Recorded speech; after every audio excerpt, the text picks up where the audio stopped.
দোকানের মতন বাড়িতে যদি কলাকাঁদ বানানো যায় তাহলে বলুন তো কেমন হবে, তাও যদি হয় আমের। এই গরমে আমের সিজনে বাড়িতে বানিয়ে ফেলুন আম দিয়ে কলাকাঁদ। খেতে তো সুস্বাদু হবেই আর টেস্টও খুব সুন্দর। তাহলে চলুন আপনাদের কাছে শেয়ার করছি আম দিয়ে কীভাবে বাড়িতে খুবই কম সময়ে 10 মিনিটেই বাড়িতে বানিয়ে নিন আমের কলাকাঁদ মিষ্টি। তাহলে এখানে দুটো আম নিয়েছি, আপনারা যে কোনো ধরনের আম নিতে পারেন। এটাকে আমি এবারে কেটে এর পাল্প বার করে নেব।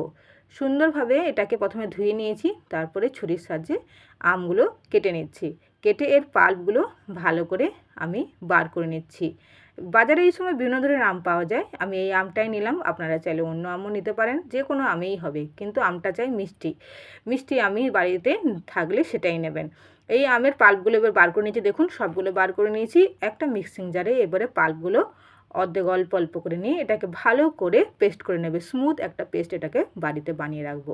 তো আমের পেস্ট রেডি হয়ে গেছে। আগের দিন আমি 1.5 লিটারের মতন দুধটা ছানা কাটিয়ে রেখেছিলাম, সেই ছানাটাই এখানে ব্যবহার করব। আপনারা চাইলে পনিরও নিতে পারেন, কিন্তু ছানাটা খুব ভালোই হবে। আর ঘরে যদি বানিয়ে নিতে পারেন তাহলে তো আরও খুবই ভালো। ছানাটা বানিয়ে নিয়েছি, এটাকে ভালো করে ভেঙে টুকরো টুকরো করে নিয়েছি। তারপর একটা ফ্রাইং প্যান গ্যাসে বসিয়ে দিয়ে এরপর ছানাটা আমি দিয়ে দিলাম। গ্যাসটা এই সময় খুব লো মিডিয়াম থাকবে। এই সময় ছানার উপরে দিয়ে দিলাম যে ম্যাঙ্গো পাল্পটা, আমের পাল্পটা, সেটা দিয়ে এটাকে ভালো করে মাখিয়ে নেব, যাতে পনির আর আম পুরোপুরি একদম মেখে থাকে, একদম সফট হয়ে যায়, যেন দুটো ভালো করে মিক্স করে নেব। এই সময় খুবই কম সময়ে এবং খুবই কম জিনিস দিয়ে, বাড়িতে থাকা কিছু উপকরণ দিয়েই এই আপনি আমের কলাকাঁদ মিষ্টিটা বানিয়ে নিতে পারবেন। দেখুন সুন্দরভাবে আমের সঙ্গে ছানাটা ভালো করে মিক্সড করে নিচ্ছি। সুন্দরভাবে এটাকে আমি নাড়তে থাকবো খুব কম লোতে। দেখুন সুন্দরভাবে মিক্সড হয়ে গেছে। এই সময় দিয়ে দিচ্ছি পরিমাণ মতন চিনি। চিনির পরিমাণটা আপনারা যেমন মিষ্টি খেতে চাইবেন তেমনই দেবেন।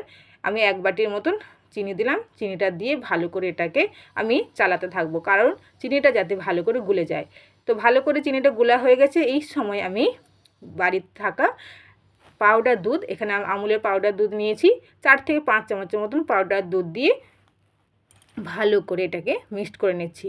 পাউডার দুধটা দেওয়ার কারণ হলো এটা বাজারের মতন একদম সফট হবে আর খেতে দুর্দান্ত হবে। তো সুন্দরভাবে ভালো করে মিক্সড করে নিয়েছি আমি। দেখুন সুন্দরভাবে মিক্সড হয়ে গেছে। আর এটা যেহেতু একটু জল জল ভাব আছে, এটাকে আমি একদম গাঢ় করে এটাকে ভালো করে চালাতে চালাতে গাঢ় করব। এখানে আমি কয়েকটা এলাচ নিয়ে নিয়েছি, এর একটা পেস্ট বানিয়ে নেব। পেস্ট করে আমি দিয়ে দিলাম মিক্সড করার জন্য। আপনারা এলাচের গুঁড়ো ব্যবহার করতে পারেন। আমি একটু দানাদার মতন রেখেছি, এলাচটাকে মুখে পড়লে যেন ভালো লাগে। তো ভালো করে দেখুন সুন্দরভাবে আমার অনেকটা শক্ত মতন হয়ে এসছে আমের পাল্প আর পনিরের এটা। তো সুন্দরভাবে এই সময় আমি 2 চামচের মতন ঘি দিয়ে ভালো করে শুকনো করে নিচ্ছি। একদম শুকনো শুকনো করে নিতে হবে, তাহলে কলাকাঁদ মিষ্টিটা শেপে আসবে। একদম পাতলা করলে চলবে না, মিডিয়াম করলে যেন শুকনো শুকনো করে নেব। ভালো করে এটাকে নেড়ে নেড়ে এটাকে আমি শুকনো করে নিচ্ছি, নাড়তেই থাকবো। ভালো করে শুকনো হয়ে গিয়ে ঠান্ডা করতে দেবো। দেখুন আমার এটা ঠান্ডা হয়ে গেছে, একদম শুকনো আর ঠান্ডা হয়ে গেছে। আর কালারটা কত সুন্দর এসছে, আর সুন্দর একটা গন্ধও বেরিয়েছে আমের। তো এটাকে ঠান্ডা হয়ে গেছে। এরপরে একটা পাত্র, এই ধরনের একটা পাত্র নিয়ে নেবেন বা কোনো প্লেট নিয়ে নেবেন। তাতে আমি একটুখানি ঘি ভালো করে মিক্সড করে ভালো করে পাত্রের চারধারে ভালো করে মাখিয়ে নিয়েছি। তারপরে আমি আমের এই কলাকাঁদের ব্যাটারটা ভালো করে শুকনো অবস্থায় ভালো করে একটা চামচের সাহায্যে সুন্দরভাবে ভালো করে এটাকে সেট করে নিচ্ছি।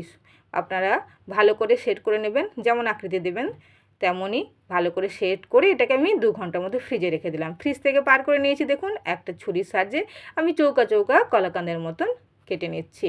সুন্দরভাবে কেটে নিয়েছি। আর দেখুন কত সুন্দরভাবে কাটাও হয়ে আছে, যেহেতু ফ্রিজে ছিল ঠান্ডা। তো একটু সেট করার জন্য আপনারা ফ্রিজে রাখবেন, তাহলে কলাকাঁদের শেপটা ভালো আসবে আর কাটতেও খুবই সুবিধা হবে। তো সুন্দরভাবে আমার কাটা হয়ে গেছে। একটা তুলে দেখাচ্ছি। দেখুন আমার আমের কলাকাঁদ খুব সুন্দরভাবে রেডি হয়ে গেছে, আর দেখতেও কত সুন্দর হয়েছে। তো সুন্দরভাবে আমার আমের কলাকাঁদ রেডি। বাড়িতে থাকা কিছু উপকরণ দিয়ে আপনারাও বানিয়ে নিতে পারবেন আমের কলাকাঁদ। দেখতে তো খুবই সুন্দরই হয়েছে আর খেতেও দুর্দান্ত হয়েছে।